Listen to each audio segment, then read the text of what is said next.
अस्सलाम वालेकुम स्टूडेंट। उम्मीद है आप सब खैरियत से होंगे। आज इस वीडियो में बहुत ज़्यादा मज़ा आने वाला है। क्यों? क्योंकि जिस चीज़ का हमें बहुत ज़्यादा बेसब्री से इंतज़ार था, अब वो इंतज़ार ख़त्म हुआ। और वो चीज़ क्या है? वो चीज़ इस वक्त मेरे हाथ में है। इट्स मीन कि वो चीज़ क्या है?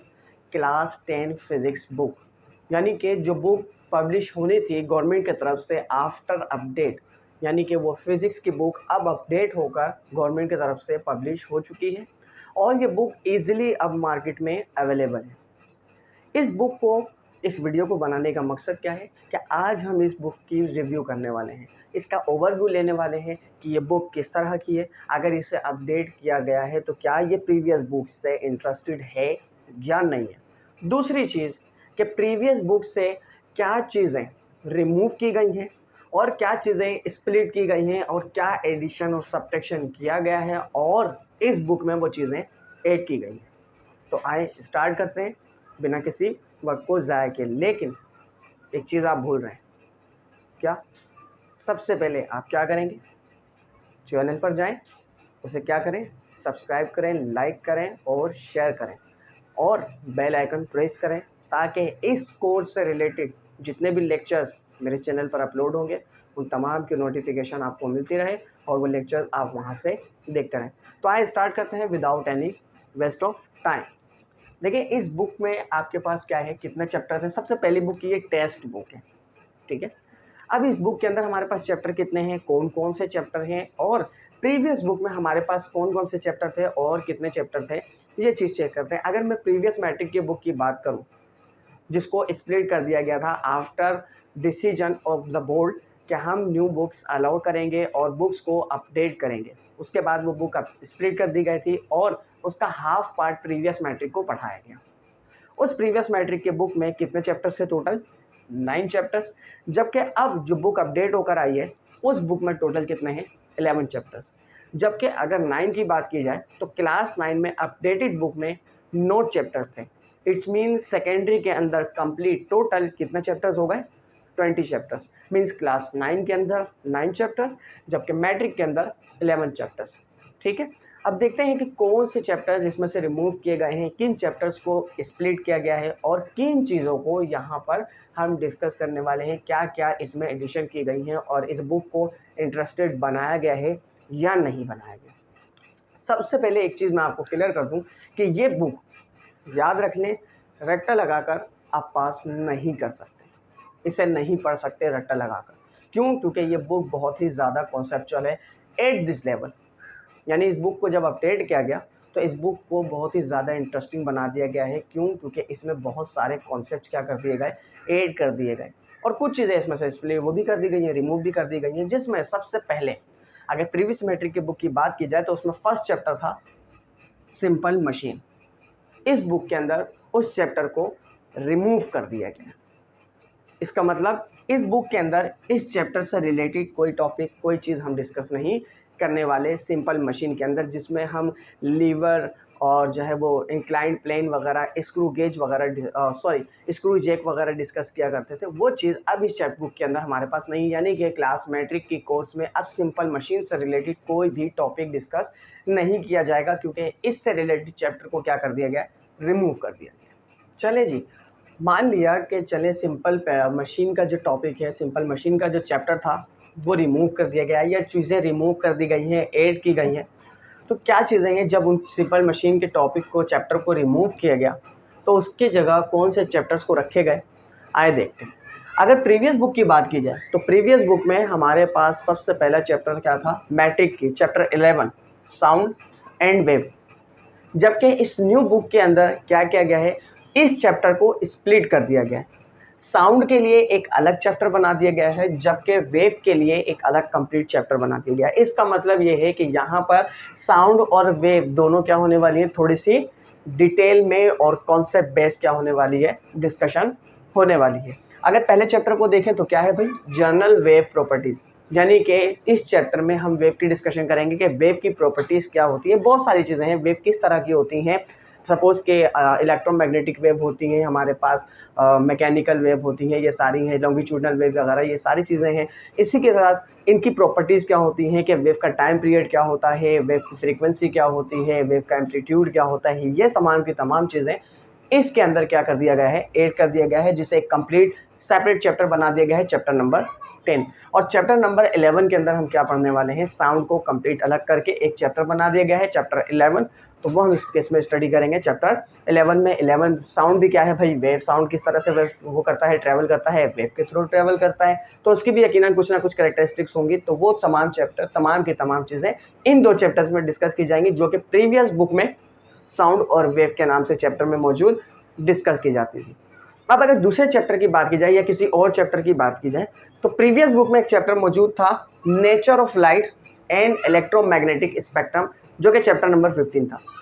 इस चैप्टर के साथ क्या किया गया, आपके लिए आसानी कर दी गई है। जहां आसानी कर दी गई है तो वहां पर चीज़ें ऐड भी की गई हैं। ऐसा नहीं है कि सिर्फ आपको जो है ना रिलीफ दे दिया गया, नहीं भाई, ऐसा नहीं है, रिलीफ नहीं दी गया। यहाँ पर कोई गवर्नमेंट ऐसी नहीं है कि यहाँ पर रिलीफ दिया जाए आपको। जहाँ रिलीफ दिया है वहाँ पर आपको क्या दिए, थोड़ी सी एडिशन चीज़ें भी दिए। क्या चीज़ें दिए देखते हैं। अगर इस चीज़ को देखें तो नेचर ऑफ लाइट, अगर प्रीवियस बुक की बात की जाए तो प्रीवियस बुक में नेचर ऑफ लाइट से रिलेटेड एक बहुत बड़ा डिबेट मौजूद था हमारे पास साइंटिस्ट के बीच में।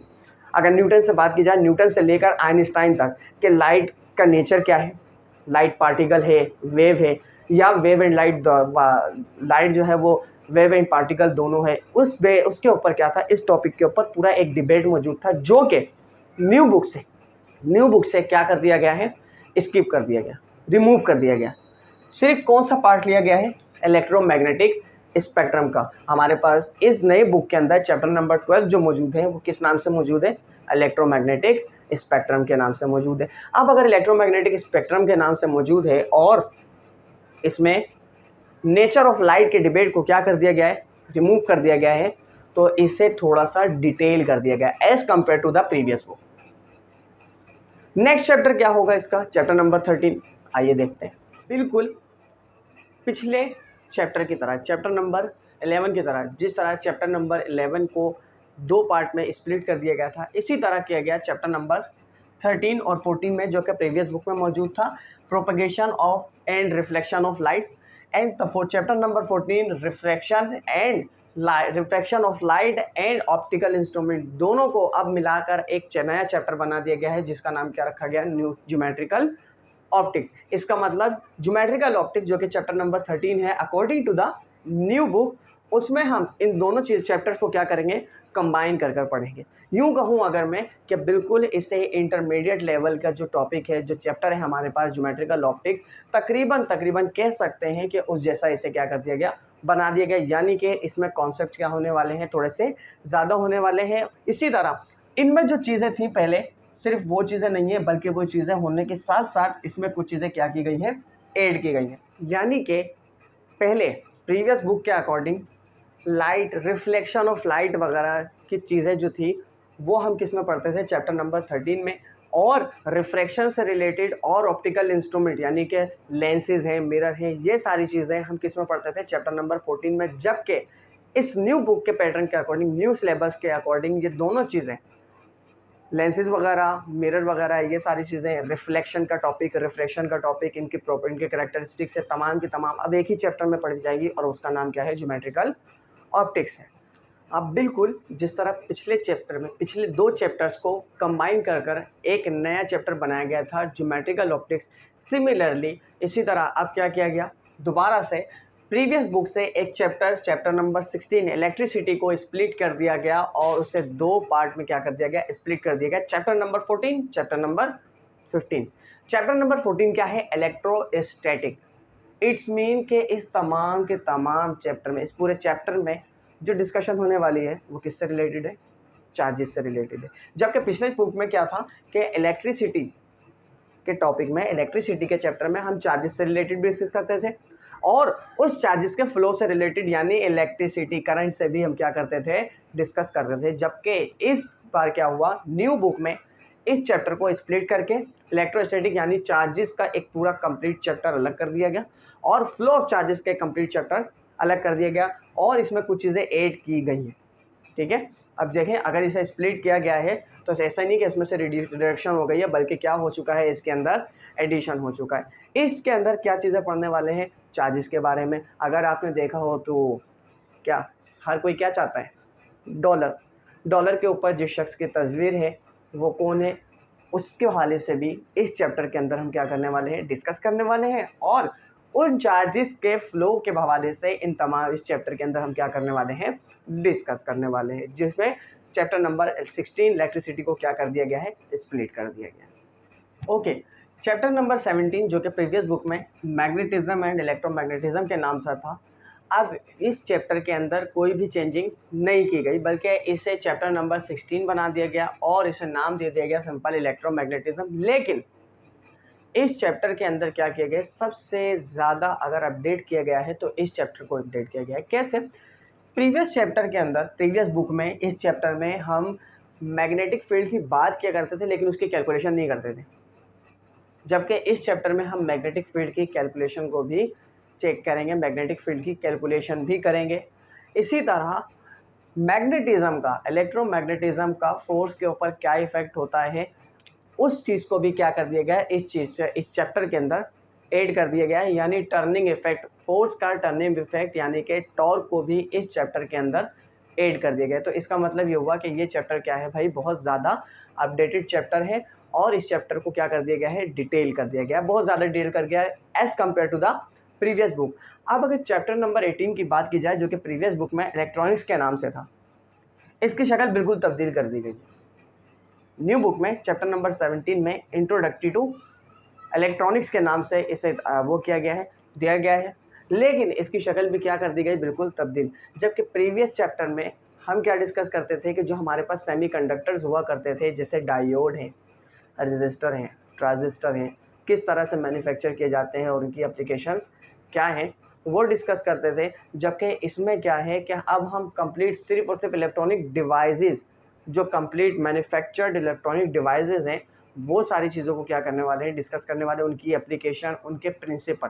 यहाँ पर हम क्या करते थे, सेमीकंडक्टर्स मटेरियल्स बनाते थे, जबकि यहाँ पर इस चैप्टर में हम सेमीकंडक्टर मटेरियल्स किस तरह से बनते हैं इसको डिस्कस नहीं करने वाले, बल्कि उन सेमीकंडक्टर मटेरियल्स की एप्लीकेशंस क्या हैं और उन्हें टेक्निकल टाइम पर, इस टेक्निकल पीरियड में किस तरह से यूज़ किया जाता है, वो तमाम हम इसमें क्या करने वाले हैं, स्टडी करने वाले हैं। यानी कि चैप्टर नंबर 18 बिल्कुल क्या हो चुका है, चेंज हो चुका है और बहुत ही मज़ेदार चैप्टर हो चुका है। अच्छा जी, यहाँ तक तो बात थी चैप्टर नंबर 17 की। अब फर्दर कितने चैप्टर्स हमारे पास बचते हैं, 3 चैप्टर, चैप्टर 18, 19 एंड 20। अगर चैप्टर 18 की बात की जाए तो चैप्टर 18 एक नया चैप्टर बिल्कुल इंट्रोड्यूस करवाया गया जिसका नाम क्या है, information and communication technology, ICT। अब आप ये कहेंगे कि भाई ये तो इस चैप्टर का ताल्लुक तो कहीं से भी फिजिक्स से नहीं है, ये तो कंप्यूटर की फील्ड से रिलेटेड है। तो ऐसा बिल्कुल भी नहीं है। अगर हम कम्युनिकेशन की बात करें या अदर टेक्नोलॉजी की बात करें तो उसमें हर एक जगह क्या मौजूद है, फिजिक्स मौजूद है। अगर कम्युनिकेशन की बात करें तो हम सिग्नल किस तरह से ट्रांसफ़र करते हैं, हमारे पास फाइबर मटेरियल वो होते हैं, फाइबर्स होते हैं। या अगर बात की जाए तो रेडियो वेव के थ्रू हम जो है वो इंफॉर्मेशन वगैरह क्या कर रहे होते हैं, ट्रांसफ़र कर रहे होते हैं। तो इन तमाम के किस तरह से हमारे पास इंफॉर्मेशन ट्रांसफ़र की जाती है, कम्युनिकेशन किस तरह किया जाता है, जिस तरह किन मटेरियल्स को यूज़ करके किया जाता है, वो तमाम इन चैप्टर के अंदर हम क्या करने वाले हैं, डिस्कस करने वाले हैं, जिसमें हमारे पास ऑप्टिकल फाइबर्स वगैरह है, ये सारी की सारी चीज़ें मौजूद है। ऐसा हरगिज़ नहीं है कि इसका ताल्लुक सिर्फ और सिर्फ कंप्यूटर के फील्ड से है, बिल्कुल भी नहीं है।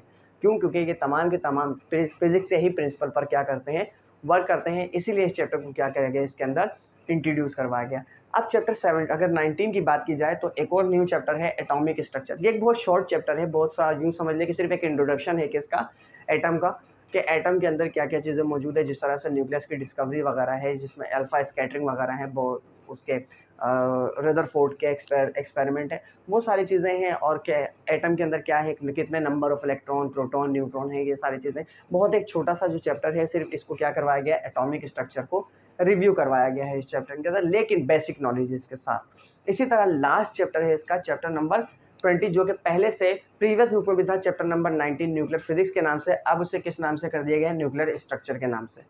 इसके अलावा इसमें और कोई चेंज नहीं है, बल्कि हाँ, इसमें थोड़ी सी चीज़ें क्या कर दी गई है, ऐड कर दी गई हैं, जो कि क्या थी, प्रीवियस बुक में नहीं थी। प्रीवियस बुक में अगर हम बात करें तो हमने अल्फ़ा, बीटा और गामा रेडिएशन की बात तो की थी, लेकिन वो किस तरह से उनका रिएक्शन होता है, वो किस तरह से डीके होते हैं, वो प्रीवियस बुक में नहीं था, जबकि इस बुक में इसे क्या करवाया गया, इंट्रोड्यूस करवाया गया।